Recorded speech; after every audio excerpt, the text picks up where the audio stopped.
Today I'm going over the entire history of Moco so far, including the ups and the downs and everything in between. You're gonna find it all here. Moco has been through a lot of changes since 2023, and there's been a lot of things that have happened along the way that new players may not know. Chapter 1: The Origin.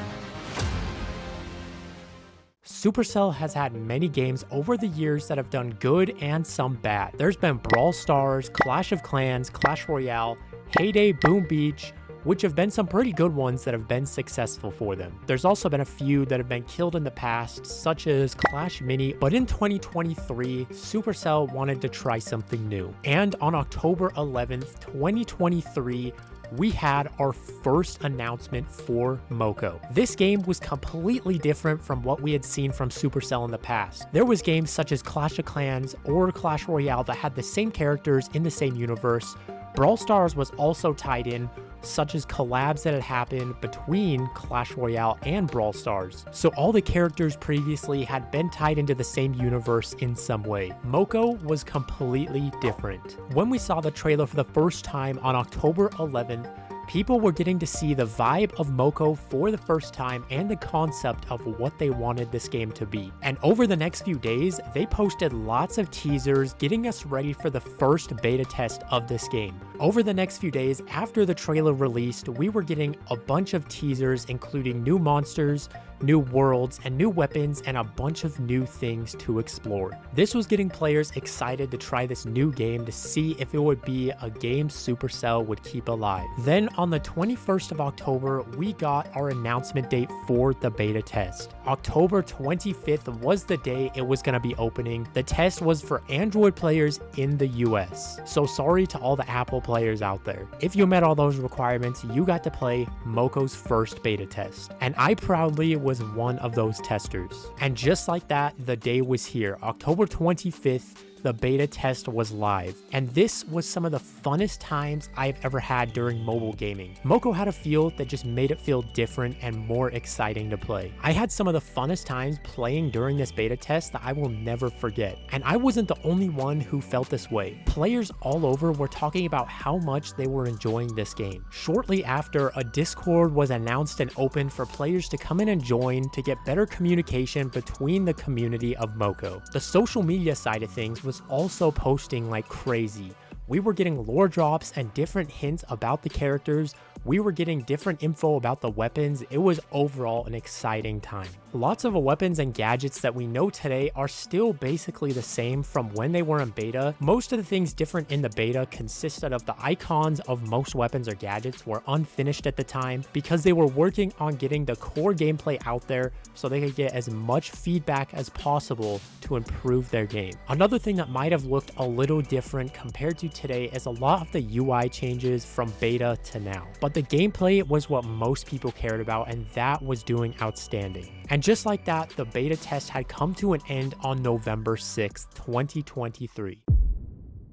Chapter 2: Waiting and Silence. With the beta test just coming to a close, players were eager to see what would come of this game in the future. Players patiently waited to hear for the next news about the game, but there was nothing. All we got right after the beta test was a music drop, which, by the way, is the most fire music you'll ever listen to while hunting monsters. With no news on the game since the beta test, this left players asking if the game was still even active or it had been abandoned. Then on February 6th, 2024, we got quite a bit of news. They released a post basically covering their next steps for the game and what their plan was for the future. They listed features that they wanted to work on, consisting of better early game experiences and a better quest system. They also wanted a better skin system with more ways to introduce new cosmetics. They also talked about live operations, which is basically all the different little events that happen in between updates to keep the game feeling fresh. They also wanted to work on better social features and more ways that you would be able to play with your friends. They also talked about PvP and better progression and exploring experiences. They also wanted to make a better endgame for those players who grinded and got to the end a lot quicker. Lastly, they stated that they wanted to give us an update at least once a month showing their progress they had made on the game. So for the next few months, we got key portal insights, or better known as KPIs, which basically explained what they were working on and their progress on the game. They also dropped concept art here and there to keep the community engaged. On April 12th, 2024, we got our first look at the Staff of Good Vibes, which is a weapon we all know today. It was awesome to see this weapon they were working on because beforehand, the only other healing weapon we really had was the medicine ball. On April 17th, we got our first look at the Toothpick and Shield, which is another weapon everyone should know. So shout out to all the tank players, that was a great moment. And then on April 24th, we got introduced for the first time to the Squid Blades. These are now known as the Jade Blades, but we'll get into more of that later. It went through some controversial changes. On May 1st, they also showed us more gear that they had in development that wasn't quite finished yet. This consisted of the Wasp Sword. This is the one that spawns all the different wasps and now is known as the Buzzkill. They also showed us the CPU bomb and then the balloon dummy, which we have yet to see in game. The last one was the bomb cluster, which is better known today as the explosive 6-pack, the best mobility item. So this went on for a few more months, with them saying on May 21st that there was still no set date on when we would be able to play Moco again. Within this time, they released 7 KPIs and also did a cosmetic contest for different artists to come submit their skin ideas. But besides the KPIs, the silence continued. Chapter 3: Moco Returns. On December 6, 2024, Moco posted the 7th and final KPI. There was also some other interesting news as well. They stated that they were moving to another account, so Moco Startup was abandoned and they went to a new account called Join Moco. If you wanted any more updates on the game, this was the new account to follow. If you went to this new account that they had posted, there was an image that said coming soon. And of course, everyone got hyped once again. It was silent for 2 more months, and then on March 18th, 2025, it happened. Moco had an invite-only global launch. This was crazy. To get invited to the game, you either had to get an invite from a creator, a QR code, or a player that was already in-game had to hit level 5 and then invite you. Many didn't like this system they were using, and it made it kind of confusing for new players wanting to join, but it helped the Moco team keep the servers under control. The game was super loved, and so many players were grinding to get to the last world first. Then on March 20th, they announced they were going to be doing a quick update to the game, which led to a few more issues. The maintenance ended up taking a little longer than expected, but then when some players joined back into the game, all of their progress was gone. Unlocked worlds, XP, and purchases were all affected to these players. Thankfully, the legendary Moco team was on the case, and they jumped right back into maintenance to see if they could fix this issue. Thankfully, all the purchases were able to be sent back to the players, so they received everything back. Unfortunately, they were not able to adjust player progress, so in compensation, they gave all of those players 500 Mogo. Of course, mistakes can happen, and this was just one of the bumps along the way, but a big W to the Moco team for taking care of the situation. After that, March 24th was the last day to claim the OG crew title if you were part of the first players in Moco. March 26th brought us another maintenance where they came in and fixed a few more issues that were affecting the game. After the maintenance break started to slow down, Moco was starting to find a place in the gaming world. They ran a fun event where we got to name the cat that was sitting in the lobby when you're waiting to go into Worlds. It was a tough battle, but eventually Neko came out on top. Now behind the scenes, while everything seemed to be going great, there was an exploit that was completely destroying the game. And yes, if you played, you guessed it right, the Squid Blades are back. Basically what people were doing is the Squid Blades used to make you go invisible. If all 4 players queued into a match with the Squid Blades, you could all go invisible and pass every single enemy and get to the very end and destroy the boss. Now this may sound great, and I will say I tried it out a few times for fun, but there was a dark side to this exploit. It ended up getting to the point where if you queued into a random match without the Squid Blades, people using the Squid Blades would hurry and throw the match so they could queue up into another game in hopes that everyone would have Squid Blades. This made playing Rifts very hard, and you were not able to use a single other weapon. But besides that fact, it also ruins the whole game, passing through every single rift, so they finally got changed. On April 14th, the Squid Blades were killed and renamed to the Jade Blades. They now were unable to make you go invisible, but they got a few other perks. Aside from the Squid Blades, everything seemed to be going great, and we had a few maintenance breaks in between now and the next big point. Chapter 4: The Downfall.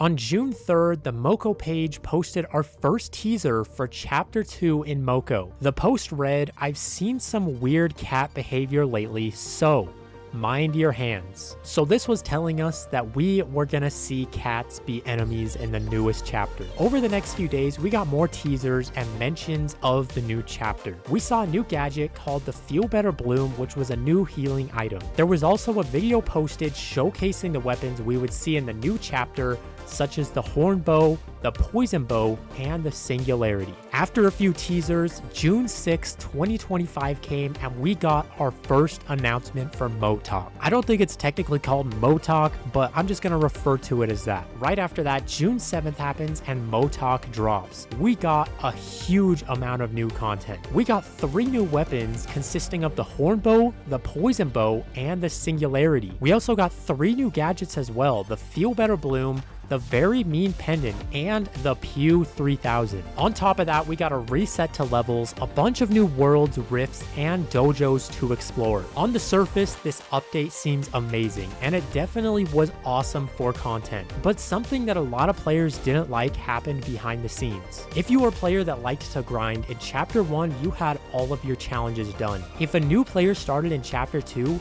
they had all of the Chapter 1 challenges plus 2 because it was not reset. This ended up upsetting a lot of players, giving Chapter 2 players an advantage to advance faster. There was also a few issues with the game crashing pretty often, but they got it worked out. Aside from that, everything seemed to be working great. Another feature that was removed with Chapter 2 was the leaderboard. If you played in Chapter 1, you would know that everyone was fighting to get the most XP to be at the top of that leaderboard. Once Chapter 2 rolled around, Moco wanted to focus more on skill-based leaderboards over XP. This was received by the community in mixed emotions because some players liked the grind for XP, some players liked the skill instead. After the Chapter 2 update released, we had 3 maintenance breaks, the 11th, the 13th, and the 16th of June. So it's safe to say there was quite a few bugs they had to work out when Chapter 2 released. In Chapter 2, cats were being spawned everywhere and they were the main enemy of the season. Then on June 29th, we got our first weapon skin, which was the bear style for the Techno Fists. I was honestly super hyped for this one because the Techno Fists have always been my favorite weapon. During the whole Chapter 2, we were also getting some lore behind the scenes with Luna being kidnapped by the villain of the chapter. The lore is a whole separate thing with Moco. If you'd like me to ever cover that, you can let me know in the comments for a future video. On August 25th, they wanted to try out a new logo brand. So they ended up putting Luna, one of the main characters, inside the logo. It was like this for a few weeks, but they ended up switching back to the main logo. Everything seemed to be going great. We were getting lots of updates, weapon skins, and Chapter 2 had been out for quite some time now. In between all this time, we had lots of different cosmetic releases and the game seemed to be doing great. But at this point, Chapter 2 had been out for quite a few months, and people were starting to wonder when we were going to get Chapter 3 of Moco. On November 3rd, they let people ask questions and the community manager answered a lot of them. One of the main questions was, is Moco at risk of being killed? Because up until this point, we had not seen Moco Chapter 3 released yet, and the revenue sales for Moco was also going down in general. On November 15th, we got some huge news. They announced that Neo Moco was going to be arriving in Quarter 1,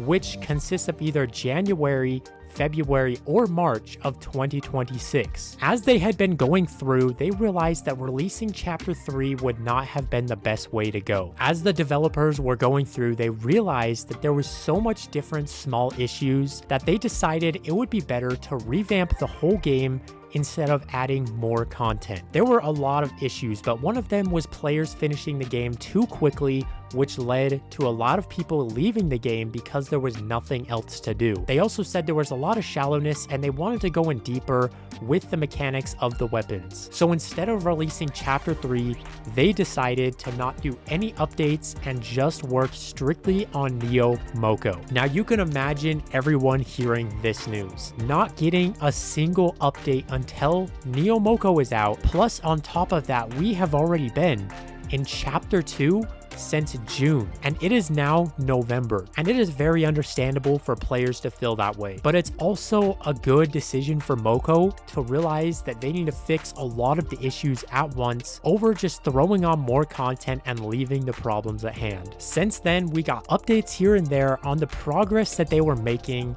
but then eventually 2026 came and we knew we were getting closer and closer every day to Neo Moco. I don't want to downplay whatsoever this period that we have had to wait for Neo Moco to release. We have been waiting since June 16th, 2025, all of the way until December at the end of 2025. Once 2026 started, a new era was set to begin. We thought that in Q1, Neo Moco was finally going to be getting released. There was no set date on when it was going to come out, so it could have been January, February, or March. More time went by in 2026 and January slowly passed with nothing. So players decided, okay, February or March, we are gonna be getting Neo Moco. We got some news on February 17th. The community manager had to make a video coming on and saying that Neo Moco will not be able to release in Q1, so February and March are off the table. He said that the new date is to be determined and they want to make sure they do it right and not release a game that's unfinished. He stated how they're working on more structured gameplay. They also want to have a more engaging weapon system. There's also a trophy progression system, which we haven't heard anything about until this point. He also said they want to make the gameplay more immersive and they want to have more skill expressive gameplay. Chapter 5, The Future.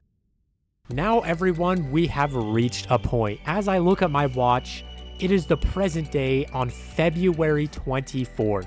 We now know that Moco is not coming out in March, so is it going to be April or sometime further? Moco has been through its ups and downs throughout its lifespan, but I can overall confidently say that this is one of my favorite games. This game has been through so much and there has been so much awesome features and stuff that I love about the game. So we're gonna have to look towards the future and see what happens from here. If we can survive through March, I have a feeling that we're gonna be getting something fairly soon after that. But as we have reached the present day, that has been the entire history of Moco so far. I want to give a huge shout out to the Moco team. I love this game and I hope to see it succeed in the future. I hope you guys enjoyed listening to the history of Moco. Don't forget to leave a like and subscribe, and I will see you guys in the next one. Peace out.